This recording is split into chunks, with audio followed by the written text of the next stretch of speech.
Este video no es entretenimiento, es una advertencia. ¿Sabías que el 98% de las personas viven controladas por fuerzas que ni siquiera perciben?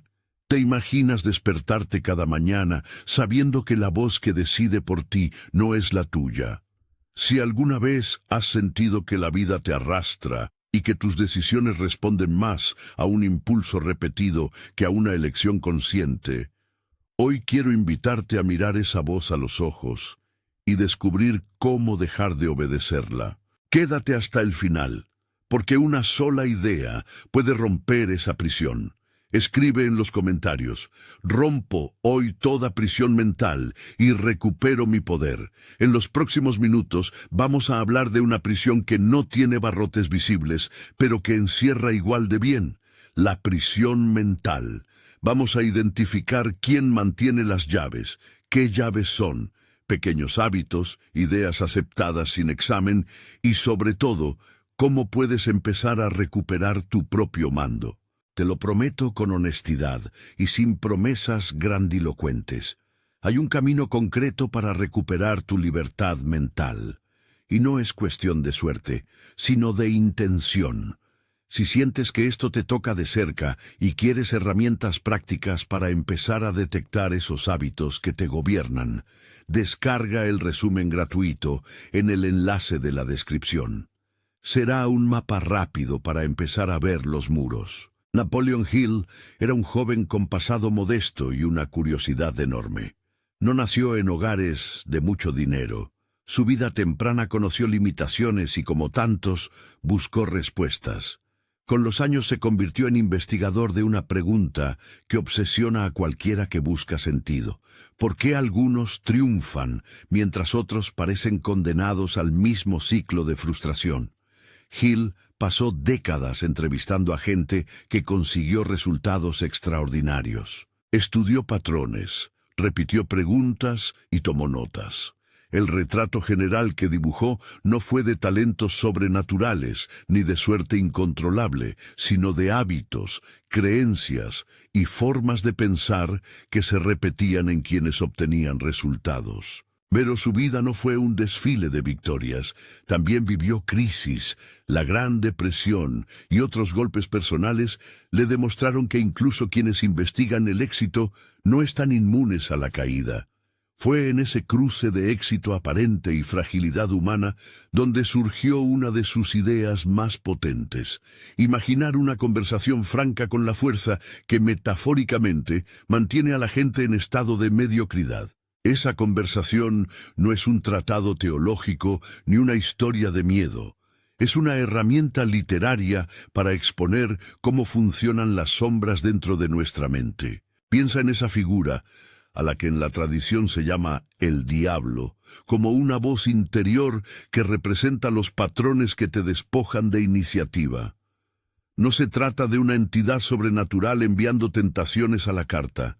Se trata de un arquetipo, un personaje que personifica aquello que mantiene a la mayoría en piloto automático. Cuando Hill diseñó esa entrevista alegórica, lo que hizo fue dar nombre a lo que muchas personas sienten, pero no pueden describir: la sensación de que algo dentro de ti prefiere que no cambies. En su diálogo imaginado, esa voz confiesa una táctica simple y cruel. No necesita asustarte con grandes peligros.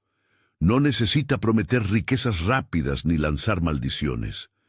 Su poder reside en dos principios discretos pero implacables: hábito y alienación. Si entiendes esos dos términos, la lógica del control queda desenmascarada. Hábito. Las decisiones que parecen pequeñas y sin importancia, repetidas día tras día, moldean una vida, una rutina, una costumbre, un pequeño no que se repite hasta convertirse en nunca, una excusa que se repite hasta convertirse en identidad. Los hábitos construyen caminos neuronales. Al principio son senderos. Con la repetición se vuelven autopistas. Y una vez que una autopista está trazada, la energía necesaria para desviarte es mayor. El arquetipo no necesita inventar grandes trampas. Si consigue que repitas ciertas acciones sin reflexión, la persona se convierte en su propia prisión. Alienación. Este es el segundo pilar, el abandono de tu capacidad de pensar por ti mismo. Alienarse no significa solo privacidad perdida o aislamiento social. Significa transferir la responsabilidad de tu mente a voces externas, opiniones del entorno, noticias, patrones culturales, figuras de autoridad, sin someterlas a examen. Es aceptar categorías ajenas como si fueran las tuyas. Es dejar que otros definan qué es valioso y qué no lo es. Si entregas tu criterio, dejas de ser el comandante de tu vida. Y una mente que no se ejerce, que cede su interpretación del mundo, se vuelve dócil. Ahí es donde el arquetipo hace su trabajo más eficaz. No fuerza, seduce, no atrapa, normaliza. Fíjate en esto. Un hábito pequeño, repetido, lo cambia todo, y una repetición sin juicio convierte la libertad en costumbre. Pero, ¿cómo opera esto en la vida cotidiana? ¿Qué temas concretos sostienen ese control? Hay miedos fundamentales que actúan como cimientos de la prisión mental. Cuando el arquetipo habla, admite algo más, que ciertos miedos son los bloques de construcción más útiles para su causa. 6 miedos, sobre todo, alimentan el mecanismo. No son teóricos, son domésticos, familiares. Reconocerlos es el primer paso para que pierdan su poder. El miedo a la pobreza. No hablo solo de la falta de dinero en términos técnicos. Hablo del terror a no tener lo suficiente, a ser juzgado por no poseer, a no poder proveer. Ese miedo empuja a muchas personas a reaccionar en lugar de planificar. Obliga a consagrar la vida a lo inmediato. Una persona guiada por el pánico a la carencia acepta ofertas que no la alimentan, repite caminos seguros que no la desarrollan y renuncia a proyectos que requieren inversión y paciencia. La lógica del arquetipo es simple. Manténlos ocupados buscando seguridad inmediata y no tendrán tiempo para construir un destino distinto. El miedo a la crítica. ¿Cuántas ideas quedaron sin nacer por culpa de la voz que advierte, ¿y si se ríen de ti? El temor al juicio anula la audacia.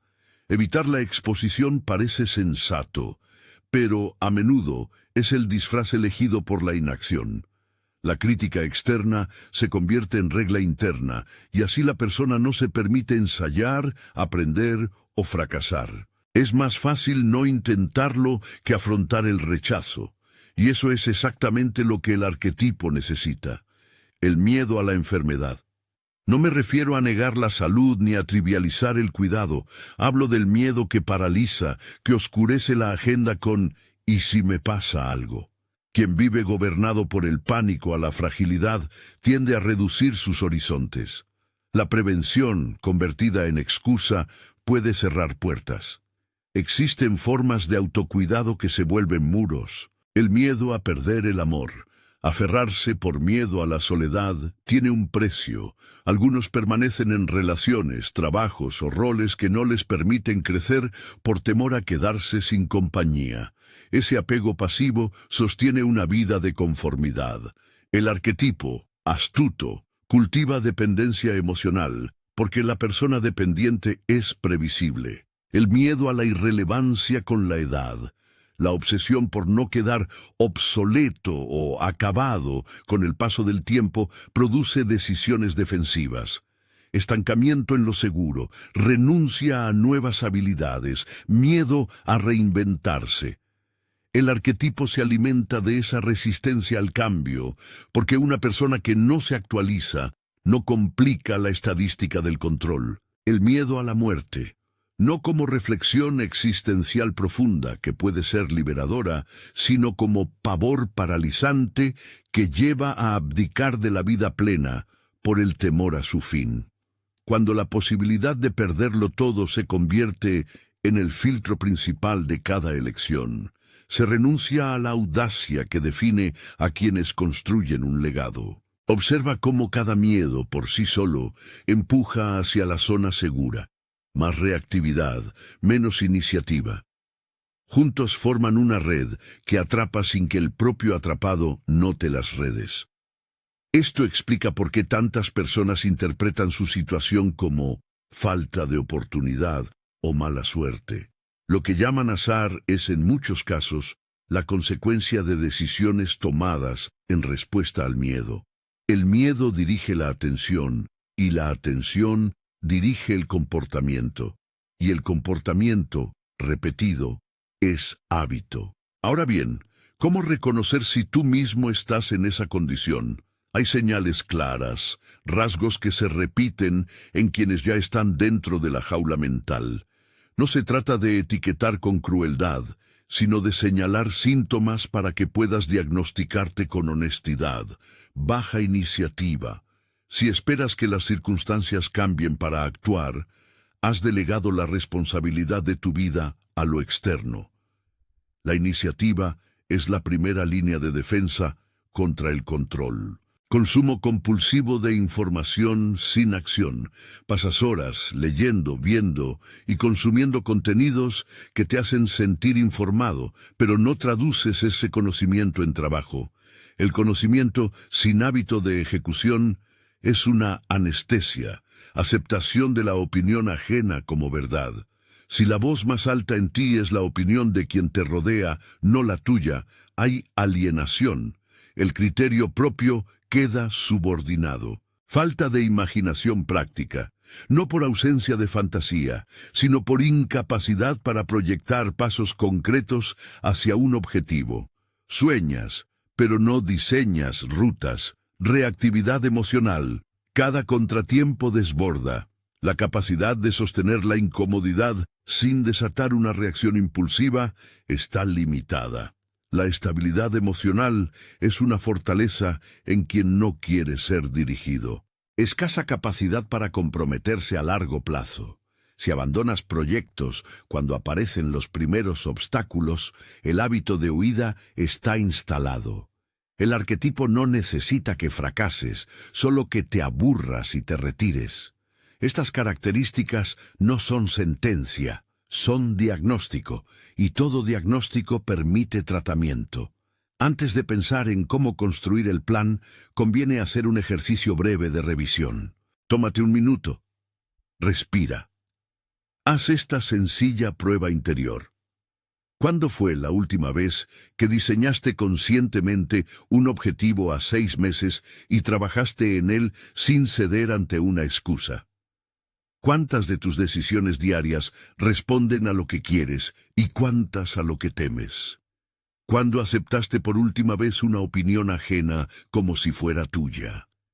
No busco provocar culpa, busco claridad, porque la claridad te permite elegir. Aparece aquí una pregunta decisiva. Si el arma del arquetipo es la repetición de hábitos y la entrega del criterio al entorno, ¿qué arma puede derrotarlo? ¿Qué práctica produce inmunidad frente a ese mecanismo? La respuesta, aunque simple en su formulación, exige disciplina para ser efectiva, propósito definido y plan. Nadie dice que sea fácil, pero nadie ha inventado hasta ahora un antídoto más fiable. Tener un propósito no es un eslogan motivacional, no es una frase bonita en la pared, es una brújula, es la diferencia entre reaccionar a lo que pasa y orientar tu vida hacia un norte elegido. Cuando existe un propósito claro, las pequeñas voces de la alarma, los miedos, pierden su monopolio sobre tus decisiones. Con propósito, incluso el dolor se relativiza, porque sabes para qué estás resistiendo. Sin propósito, la mente se vuelve terreno fértil para relatos ajenos.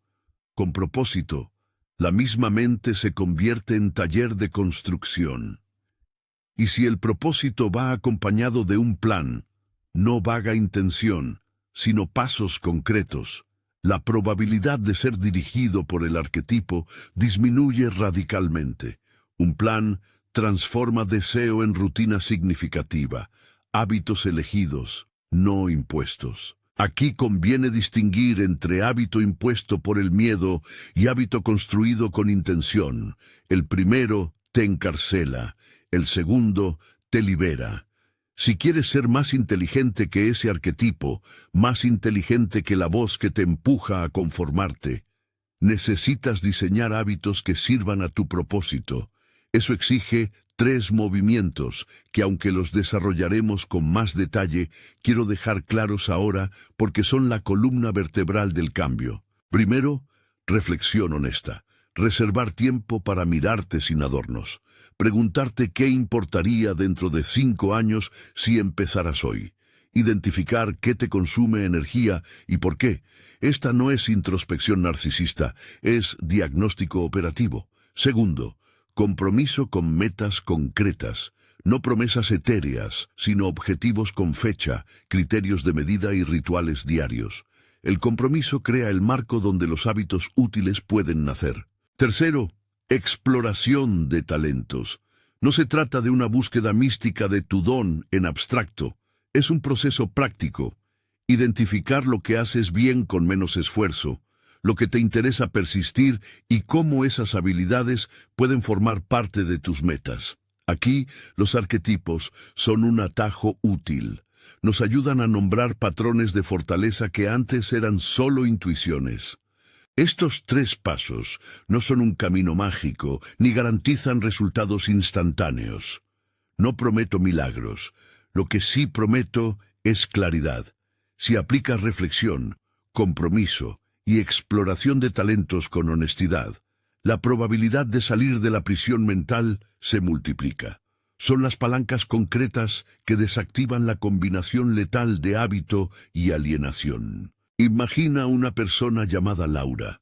Tiene 37 años, trabajo estable, pareja y una sensación persistente de que algo se le escapa. Cada tarde llega cansada del empleo que paga sus cuentas, pero no satisface su curiosidad creativa.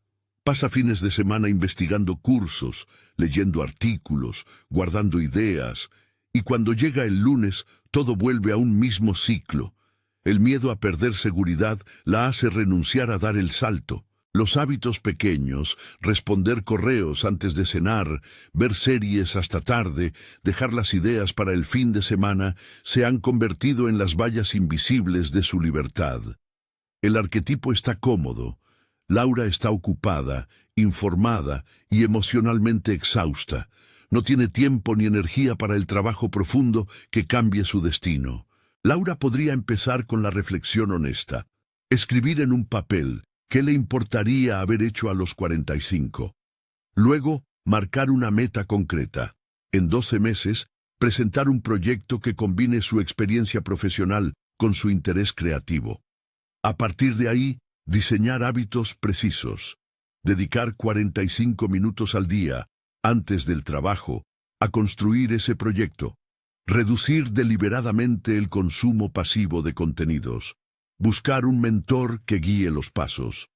Convertir la intención en rituales escogidos. Eso es un plan. ¿Ves la diferencia entre resignación y arquitectura? La primera acepta lo dado. La segunda construye con elementos reales. Lo que sigue ahora en la historia es importante. Hay matices en cómo esos miedos se traducen en hábitos concretos y en cómo se puede comenzar a revertirlos sin esperar condiciones perfectas. Hay técnicas prácticas que cambian la relación con la atención, maneras de graduar el riesgo para que el miedo no paralice, y ejercicios arquetípicos que te ayudan a entender qué talentos conviene potenciar. También hay trampas comunes en el proceso de cambio.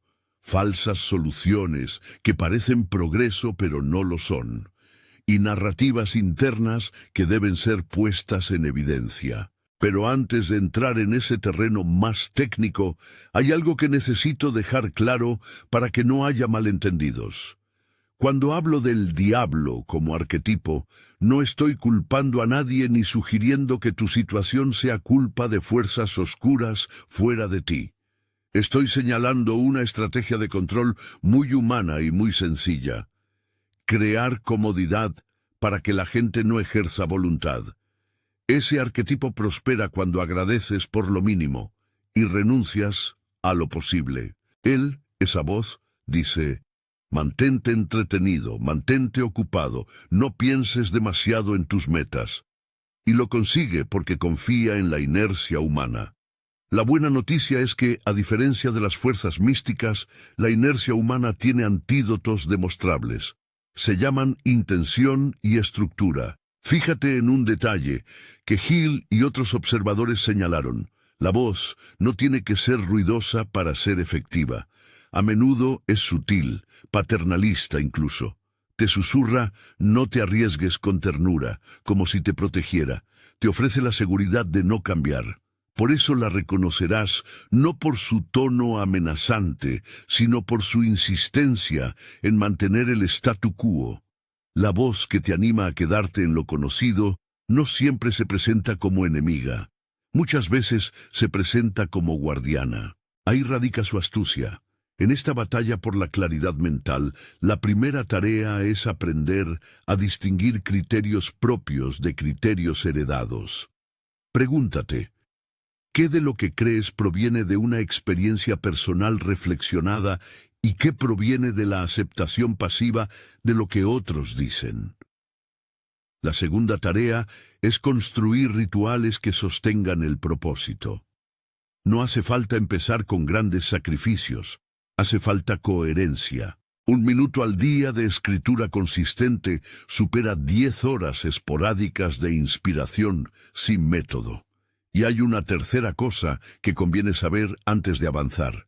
El proceso de desaprender viejos hábitos es tanto de pérdida como de ganancia. Perderás la sensación de seguridad que algunos hábitos dan, pero ganarás agencia. Esa pérdida inicial asusta porque el precio del cambio parece alto. Aquí es donde muchas personas vuelven a sus antiguos patrones. Confunden el malestar temporal con fracaso. No lo es el síntoma lógico de la remodelación. Si vuelves la mirada atrás, verás que cada gran cambio de tu vida ocurrió después de un periodo de incomodidad. Nuestra cultura, sin embargo, está entrenada para evitarla. La oferta del arquetipo siempre es atraer hacia la comodidad inmediata, neutralizar la curiosidad con entretenimiento, sustituir la ambición por actividad frenética sin rumbo. Por eso, en los próximos fragmentos, voy a mostrar herramientas prácticas para sostener la incomodidad del crecimiento sin caer en las trampas habituales. Te explicaré cómo fragmentar metas para que parezcan manejables, cómo anclar motivaciones profundas para sostener la disciplina y cómo usar los arquetipos no como etiquetas fijas, sino como mapas para explorar tus talentos. Antes de eso, quiero dejar una última imagen para esta primera parte. Imagina la mente como una fortaleza con muchas habitaciones. Algunas cámaras están iluminadas por tus propias decisiones, otras están oscuras, alimentadas por voces heredadas. El arquetipo domina las salas oscuras porque nadie las inspecciona. Nuestra tarea inicial es iluminar. No hace falta derribar murallas, hace falta abrir ventanas. Esas ventanas se llaman reflexión, compromiso y exploración. Si abres una, verás un atisbo de cielo. Si abres varias, la fortaleza dejará de ser prisión. Ahora bien, hay personas que intentan abrir ventanas pero apenas asomarse. Temen que la vista transforme su identidad por completo. La pregunta clave es esta.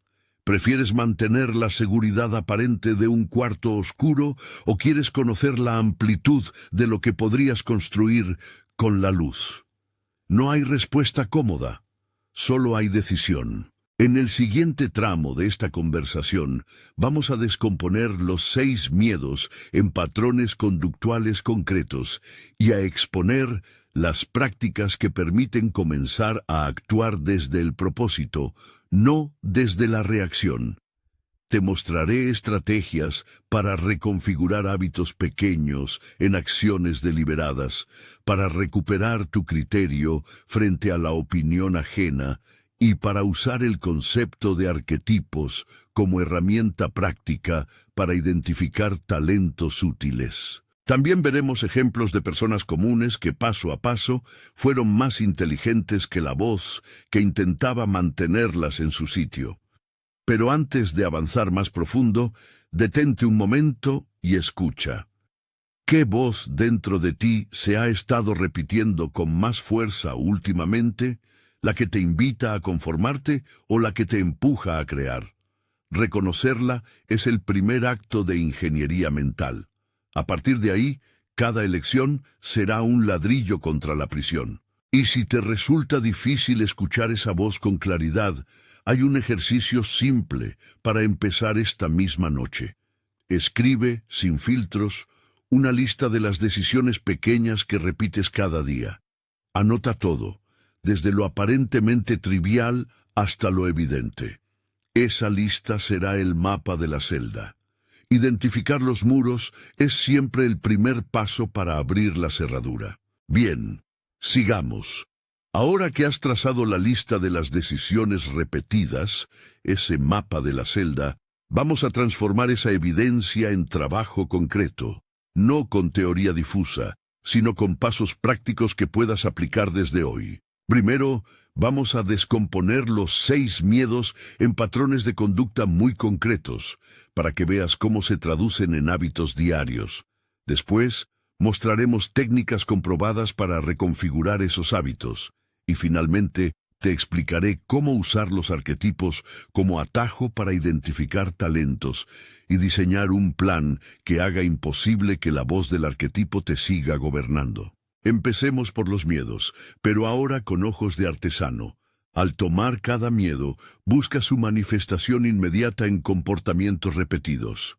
Cuando entiendes la forma, puedes intervenir con precisión. El miedo a la pobreza se aparece como urgencia permanente. Aceptar trabajos que no aportan crecimiento por miedo a perder el salario. Priorizar ingresos inmediatos sobre inversiones en capacidad. Negociar menos porque más vale lo seguro. Evitar cursos o proyectos que requieren tiempo sin retorno inmediato. En la práctica cotidiana, esto produce decisiones como decir sí a cualquier oferta, no pedir aumentos, confiar en ingresos pasivos mínimos o renunciar a ahorros con visión. La técnica para neutralizar este patrón no es negar la prudencia, sino estructurar seguridad progresiva. Define un colchón financiero realista, aunque pequeño, que te permita experimentar. Diseña un presupuesto que destine una porción, por ejemplo, al fondo de experimentos. Comprométete a mantener una porción de tiempo semanal para proyectos con horizonte a 12-24 meses. Estas son decisiones que reducen el ruido del miedo y permiten elegir con libertad. El miedo a la crítica se traduce en autocensura. No publicar un texto, no presentar una idea, cancelar una conversación importante por temor al rechazo. En lo cotidiano se expresa por perfeccionismo paralizante y por búsqueda de aprobación previa a cada paso. La intervención práctica consiste en desactivar la demanda de permiso externo. Establece mini ensayos públicos con reglas concretas, publicar un post o enviar una propuesta sin más edición que 1 hora. Y agrupa feedback en ventanas concretas, no en un ciclo infinito de revisión. Otra técnica útil es la prueba de exposición graduada. Define una acción que te dé miedo. Divídela en 5 micropasos y comprométete a completar el primero. La repetición de pequeñas exposiciones reduce la ansiedad y fortalece la tolerancia a la crítica. El miedo a la enfermedad suele aparecer como sobredimensionamiento de riesgos y pequeñas renuncias que, sumadas, cercenan la vida. Evitar viajes por miedo a contagios. Renunciar a proyectos por el temor a perder estabilidad sanitaria. Priorizar cuidados que se vuelven excusas para no asumir retos. La estrategia no es ignorar la salud, sino equilibrarla con la vida. Planifica escenarios de contingencia, planes B razonables. Incorpora hábitos de fortaleza física y mental, sueño, movimiento, nutrición básica, y practica la regla del riesgo calculado. Si algo tiene una relación coste-beneficio clara y manejable, ensáyalo en pequeño. Aprender a distinguir protección sensata de parálisis por miedo es fundamental. El miedo a perder el amor suele disfrazarse de complacencia. Permanecer en relaciones que no suman, aceptar roles que consumen tu creatividad, anteponer la aceptación a la autenticidad. En la rutina produce comportamientos como silenciar opiniones, renunciar a proyectos que requieren tiempo o desviar energía para aliviar inseguridades ajenas. Para revertirlo, plantea límites y acuerdos. Reserva espacios propios innegociables en la semana para proyectos personales. Negocia con tus personas queridas períodos de apoyo mutuo. Practica decir no en pequeños actos hasta que se vuelva natural. No se trata de frío individualismo, sino de proteger la capacidad de generarte un propósito. El miedo a la irrelevancia con la edad se manifiesta como inmovilidad profesional y mental. Evitar aprender nuevas herramientas por vergüenza, no actualizar competencias, anclarse en títulos pasados. En el día a día se traduce en excusas del tipo «ya no tengo tiempo» o «eso es para gente más joven». El antídoto es el principio de la reinvención por microaprendizaje. Reserva 20-30 minutos diarios para una competencia nueva. Prioriza proyectos que te obliguen a aprender y que tengan feedback rápido. Y construye un archivo de pequeñas victorias para contrarrestar la narrativa de obsolescencia. El miedo a la muerte, cuando se convierte en pánico, produce decisiones de evitación, no asumir compromisos a largo plazo, postergar proyectos con sentido por temor a no ver su fruto, preferir actividades sin trascendencia aparente. La respuesta es en dos frentes: cultivar prácticas de significado y practicar la temporalidad responsable. Haz listas de cosas que te gustaría iniciar incluso si no pudieras completarlas. Desarrolla proyectos con hitos accesibles que generen legado parcial y sensación de aporte continuo. Cada uno de estos patrones puede observarse en la vida de cualquiera. La diferencia entre quien queda preso y quien se libera es que el liberado identifica la forma y la interviene con una herramienta concreta. Vamos ahora a ver las herramientas. Reglas y técnicas para reconfigurar hábitos. Cuando un hábito ya es autopista, no basta con buena voluntad. Se necesitan intervenciones específicas y repetibles. Aquí tienes técnicas que funcionan y que puedes implementar de inmediato. 1. Diseña desencadenadores claros. Un hábito nuevo necesita un disparador obvio. En vez de «voy a escribir más», usa «cada día, al tomar el café de la mañana, escribiré 15 minutos». Asociar la acción a otra ya consolidada crea continuidad. En 2, reduce la fricción y aumenta la fricción selectiva. Poner tus herramientas al alcance o al revés. Si quieres dejar de ver redes sociales por la noche, haz que el teléfono esté en otra habitación.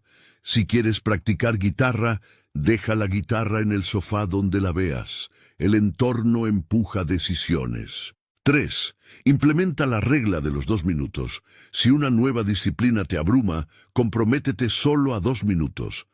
Es probable que te quedes más tiempo, pero si no, 2 minutos es un umbral que anula la excusa del «no tengo tiempo». 4. Usa si entonces. Implementación intencional. No voy a estudiar más, sino, si son las 8, entonces abro el documento y trabajo 30 minutos. La especificidad reduce la ambigüedad que alimenta la procrastinación. 5. Minimiza la información, maximiza la acción. Consumir contenido puede crear la falsa sensación de progreso. Define una regla: por cada hora de lectura hay al menos 30 minutos de ejecución ligada a lo leído. 6. Registra y mide. Lleva un simple registro diario. ¿Hiciste lo que te propusiste? El acto de registrar genera responsabilidad y permite ajustar. No necesitas métricas complejas. Una casilla de verificación al final del día cambia mucho. 7. Construye rituales de transición. Al salir del trabajo, define un ritual. Una caminata de 10 minutos, cambiar de ropa, que marque el paso hacia tu proyecto personal. Los rituales ayudan a segmentar cognitivamente el día. 8. Contratos y responsabilidad externa. Encuentra un compañero de proceso o un mentor que reciba tus compromisos. Pagar por una clase, prometer a alguien un avance público, programar un encuentro con consecuencias sociales funcionan como fuerza externa para sostener la disciplina. 9. Diseña frentes de experimentación. Si el miedo te paraliza, diseña pruebas de bajo coste, prototipos, pilotos de una semana, versiones mínimas de tus proyectos. La información que obtienes reduce el miedo y te da pasos medibles. Estas técnicas, aplicadas con sistematicidad, cambian la relación entre intención y ejecución. Pero insisten, no son recetas mágicas, requieren repetición. Por eso la clave es construir un sistema, no perseguir motivación momentánea. Recuperar tu criterio. ¿Cómo dejar de delegar tu pensamiento? La alienación se combate reconstruyendo el hábito de pensar por uno mismo. Aquí hay 3 prácticas concretas para recuperar ese músculo mental. Primera práctica, la regla de las 3 fuentes. Antes de aceptar una idea como propia, una opinión, una creencia, una conclusión, exige que venga de al menos 3 fuentes distintas, preferiblemente con perspectivas diferentes. No para crear escepticismo eterno, sino para forzar el contraste y evitar adoptar narrativas de manera automática. Segunda práctica, el argumento inverso. Cuando una idea potente te convence, escribe el mejor argumento contrario que puedas. Si no puedes construir uno, pregunta a alguien. Si lo puedes, habrás fortalecido tu juicio. Esta práctica refuerza la autonomía intelectual y reduce la susceptibilidad a la influencia. Tercera práctica, ritual de filtro diario. Dedica 10 minutos al final del día para revisar decisiones importantes tomadas y anotar por qué las tomaste. ¿Fue por información, por emoción, por presión externa? Registrar la motivación entrena la conciencia sobre las fuentes que te afectan. Arquetipos. ¿Qué son y cómo te aceleran? Hablemos ahora de los arquetipos, porque aquí aparece la conexión práctica entre autoconocimiento y diseño de vida. Un arquetipo no es una etiqueta inmutable, es una lente para observar patrones de funcionamiento. Es, en otras palabras, una forma de identificar dónde tienes ventaja natural. No vas a buscar el arquetipo perfecto. Vas a descubrir combinaciones que te permiten construir proyectos sostenibles. Imagina que el arquetipo es un mapa de fuerza. Señala dónde tu energía fluye con menos resistencia. Conocer tus arquetipos te ayuda a elegir tareas y hábitos que se sostendrán por atracción natural, no solo por disciplina forzada. Ejercicio práctico para identificar arquetipos. Hazlo con papel y bolígrafo. Escribe 3 actividades que te hayan dado energía en los últimos años, 3 tareas que siempre has pospuesto y 3 cosas que la gente suele elogiar en ti. Cruza las respuestas. ¿Dónde hay convergencia? Esa convergencia es pista de tu arquetipo dominante. Luego añade 2 más. ¿Qué tipo de trabajo te acelera emocionalmente? Crear, enseñar, resolver, dirigir, cuidar, explorar. ¿Y cuál te consume? Esa radiografía básica te pone en posición de diseñar proyectos que exploten tus fortalezas. Para que esto sea útil, necesito ofrecer algunos arquetipos operativos y ejemplos de aplicación. No son definitivos ni exhaustivos, son herramientas iniciales. El creador. Disfruta de producir algo nuevo, de transformar materiales o ideas en objetos o propuestas. Aplicación práctica, proyectos de producto, contenido, diseño, emprendimiento creativo. Si detectas energía al construir algo tangible, eres creador en parte. El sabio Se alimenta de entender y sintetizar información. Le va bien en roles de investigación, docencia, consultoría o curación de conocimiento. Su ventaja es la capacidad de convertir complejidad en claridad. El cuidador encuentra sentido en sostener a otros, en procesos de apoyo. Funciona muy bien en campos de ayuda, mentoría, gestión de equipos o servicios con foco humano. El explorador busca descubrimiento, movimiento y novedad. Es el perfil que prospera en campos con cambio constante, innovación, consultoría, viajes, proyectos de prueba y error. El líder organizador disfruta estructurar procesos, coordinar equipos, establecer marcos y tomar decisiones. Brilla en roles que requieren dirección y responsabilidad.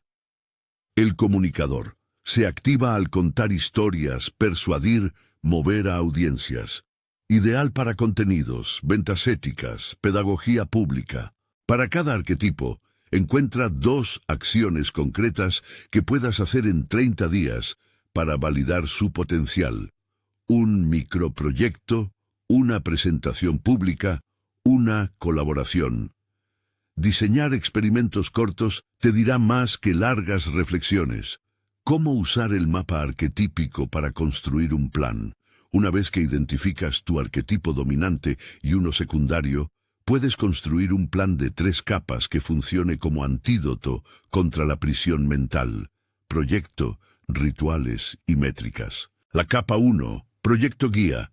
Un objetivo con norte claro. Por ejemplo, en 12 meses presentar un prototipo de curso que combine mi experiencia X y mi interés Y. Divide ese objetivo en trimestres y meses. La capa 2, rituales.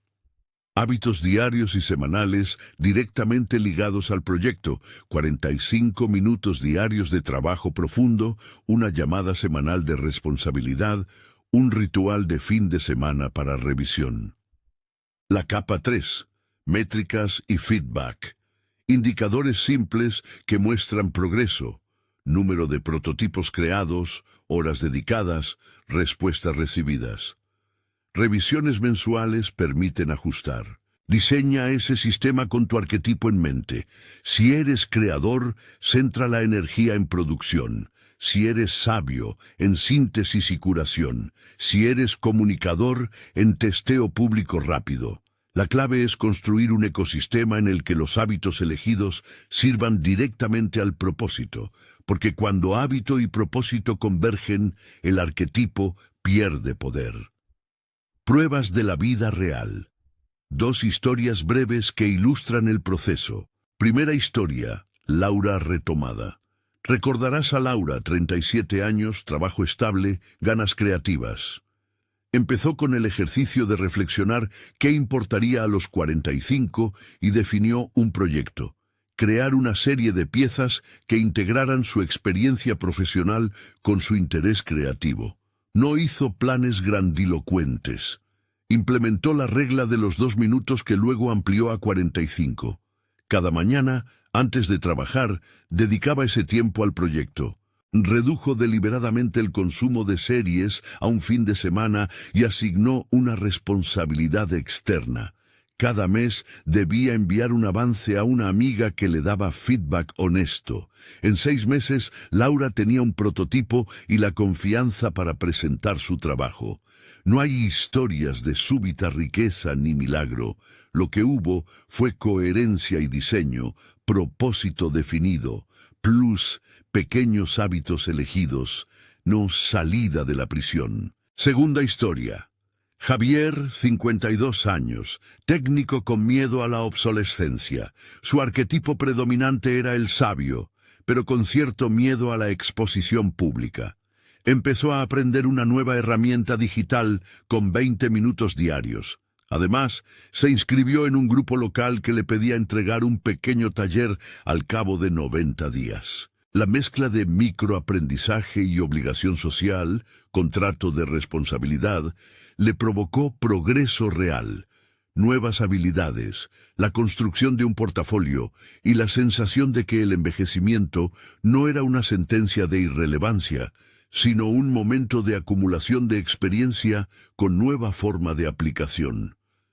Estas historias muestran que los cambios no requieren condiciones heroicas, requieren diseño, experimentos y responsabilidad. Errores comunes y cómo evitarlos. Durante el proceso verás intentos que no funcionan, algunas trampas habituales, falsa productividad, consumir cursos sin aplicar. La regla es siempre ejecutar algo ligado a lo aprendido en 48 horas. Perfeccionismo como procrastinación. Si esperas que algo esté perfecto para salir, te quedarás en la puerta. Define estándares mínimos viables. Búsqueda de identidad exclusiva en el resultado. Cambiar consiste en modificar procesos, no en definirte por una primera versión de éxito o fracaso. Multitarea de proyectos. En vez de dispersarte en 10 ideas, prioriza una que te dé aprendizaje rápido. Para evitarlos, usa la estructura. Prioridad única por ciclo de 3 meses. Experimentos cortos. Criterios de salida claros. Mantén registros sencillos y revisiones honestas. Ejercicio clave. La entrevista con tu voz crítica. Un ejercicio muy práctico inspirado en la metáfora de Napoleon Hill es la entrevista con la voz crítica. Funciona así. Escribe un diálogo de 2 columnas. En la columna izquierda, traslada literalmente lo que la voz crítica te dice. Frases como, no eres capaz, es demasiado arriesgado, mejor espera. En la columna derecha, responde con evidencias y planes concretos. Tengo X experiencia que me respalda. Si ocurre Y, haré Z como plan B. Voy a probar esto durante 30 días y mediré. El objetivo no es convencer a la voz de que desaparezca, sino articular respuestas prácticas que reduzcan su influencia. Al hacerlo, configuras la capacidad de responder con criterios propios y con pasos operativos. ¿Cómo sostener el proceso? Rituales de revisión y compasión activa. Transformar hábitos requiere sostén emocional y intelectual. 2 prácticas te ayudan. Revisión semanal de 20 minutos. Evalúa lo que funcionó, ajusta el plan, anota una pequeña victoria. Esta práctica evita la sensación de estancamiento y te mantiene en acción. Compasión activa. Cuando falles, registra sin juicio qué ocurrió y qué aprenderás. El autocastigo perpetúa la parálisis, la curiosidad produce movimiento. El mapa arquetípico como herramienta práctica. Ahora llegamos a la herramienta que muchos me han pedido. El mapa arquetípico. Antes de hablar de él, un aviso. No es una solución mágica, no garantiza riquezas ni curaciones, y su eficacia depende de tu compromiso con las prácticas descritas. Lo que sí hace es facilitar el autoconocimiento y acelerar la definición del propósito, transformando intuiciones vagas en pistas accionables. ¿Cómo funciona? En términos prácticos, el mapa combina 2 elementos, un inventario de energías, que te hace trabajar con sentido, y una matriz de aplicación, cómo esas energías pueden transformarse en proyectos concretos, roles o productos. No es un test definitivo, es un marco de trabajo para diseñar experimentos. Por ejemplo, si tu mapa indica predominio del creador y del comunicador, el plan sugerido puede ser crear contenido que venda tu producto mínimo viable. Si eres sabio y cuidador, la sugerencia puede ser diseñar una propuesta de consultoría educativa con soporte humano. Lo útil es que el mapa reduce la indeterminación. En lugar de probarlo todo, pruebas lo que tiene más probabilidad de responder bien a tu energía. Si decides usar una herramienta externa, una guía, un curso o un mapa interactivo, recuerda buscar que ofrezca claridad operativa, pasos concretos, ejercicios de validación rápida, plantillas para rituales y un mecanismo de responsabilidad. Ese paquete es lo que, en la práctica, acelera el proceso. Separación clara, contenido formativo y oferta. Voy a ser transparente. Hay recursos que te ayudan a acelerar esto, y entre ellos está el mapa arquetípico que hemos diseñado para acompañar este proceso. No voy a prometer que comprar o descargar ese mapa sea la panacea. Lo que sí afirmo es que, para quien ya ha hecho los ejercicios mínimos de reflexión y está listo para convertir intuición en plan, una herramienta que estructura preguntas, experimentos y plantillas, puede ahorrar tiempo y reducir errores. Si quieres, en la descripción encontrarás un enlace para conocer el mapa, qué incluye, cómo se usa y qué resultados puedes esperar si lo integras con las prácticas que he descrito. Es una herramienta de trabajo, no un atajo mágico. Antes de adquirir nada, te sugiero verificar que el recurso encaje con tu disponibilidad de tiempo y con tu disposición a ejecutar. El mapa produce valor en la medida en que se aplica. Nota para el equipo: verificar cualquier dato comercial antes de publicar. Reto final y cierre operativo. Llegamos ahora al núcleo del desafío: ser más inteligente que el arquetipo, más listo que la voz que quiere mantenerte en la prisión mental. Te propongo un reto práctico de 30 días que condensa todo lo dicho y que, si lo aceptas, te pondrá en el grupo de personas que actúan en vez de reaccionar. Día 1-3. Inventario real. Completa la lista de decisiones repetidas, la que empezaste. Añade la entrevista con la voz crítica. Identifica tu arquetipo predominante con el ejercicio de convergencia. Día 4-10. Proyecto mínimo viable. Define un proyecto que puedas testear en 90 días. Divide en tareas semanales. Aplica la regla de 2 minutos para comenzar. Día 11-20. Rituales y entorno. Establece un ritual matinal o vespertino de trabajo profundo, 20-45 minutos. Ajusta tu entorno para favorecer la ejecución. Elimina fricciones. Día 21-27. Prueba pública. Comparte un resultado pequeño con alguien que pueda darte feedback. Usa la exposición graduada para reducir miedo a la crítica. Día 28-30.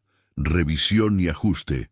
Mide lo conseguido. Anota 3 aprendizajes y define los próximos 30 días. Si completas este ciclo con honestidad, habrás hecho algo que la mayoría no hace: diseñar una máquina mínima que desafíe la inercia. Ese es el corazón de ser más inteligente que el diablo arquetipo. Construir estructuras que le quiten terreno. Para cerrar, quiero dejarte con 3 afirmaciones prácticas que puedes repetir como mantras operativos. Propósito definido.